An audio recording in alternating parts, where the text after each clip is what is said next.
কোনো বেমাৰ আজাৰে নাছিলে আৰু চাওক চৰকাৰে আজি ৰিপৰ্ট ওলাওঁতে ইমান দেৰি কৰিলে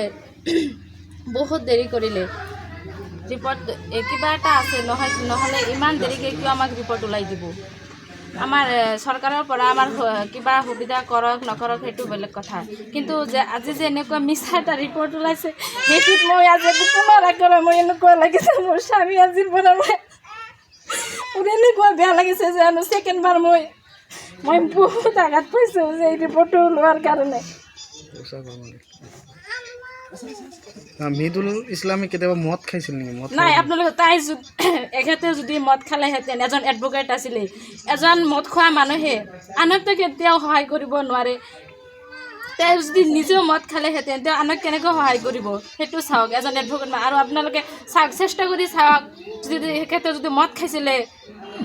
আপোনালোকে সেইটো ওলোৱাৰ কাৰণে চেষ্টা কৰে যদি মদ খোৱা মানুহ ৰাতিপুৱা ঘৰৰ পৰা ওলাই গ'ল চাহ পানী খায় তাতে মদ ক'ত খালে কেনেকুৱা খালে আৰু দিনটো পৰতে কোনেও এনেকৈ মদ খায় নেকি কোনোদিনেই মদ খোৱা নাছিলে এইবিলাক চব চৰকাৰৰ চক্ৰান্ত হয়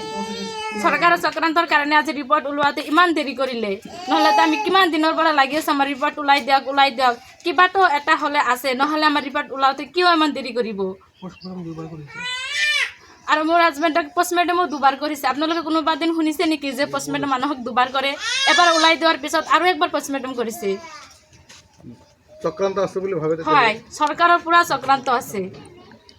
চৰকাৰে মোক কিবা এটা সুবিধা কৰক নকৰক সেইটো বেলেগ কথা কমচে কম সত্যটো ওলাব লাগে মই আজিৰ পৰাহে গম পালোঁ যে মানে কোনো সত্যতা নাই ডক্টৰৰ ওপৰতো নহয় কাৰোৰ ওপৰত সত্য যে কেতিয়াও সত্য হৈ নোলোৱায় সত্য সদায় লুকাই থাকিব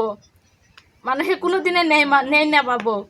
যেহেতু পোষ্টমৰ্টেম ৰিপৰ্টত মদ আৰু ধমনী ৰোগত মৃত্যু হোৱা বুলি পোষ্টমৰ্টেম ৰিপৰ্টত ওলাইছে পৰৱৰ্তী পৰ্যায়ত আপোনালোকে কিবা ব্যৱস্থা ল'ব নেকি হয় আমি ব্যৱস্থা ল'ম আমি কোৰ্ট যাম ৰিপৰ্ট ল'ম ৰিপৰ্ট যাই আমি কোৰ্টত যাম যাই কিনে আমি তাতে যাই কিনে আমি আপিল কৰিম আমি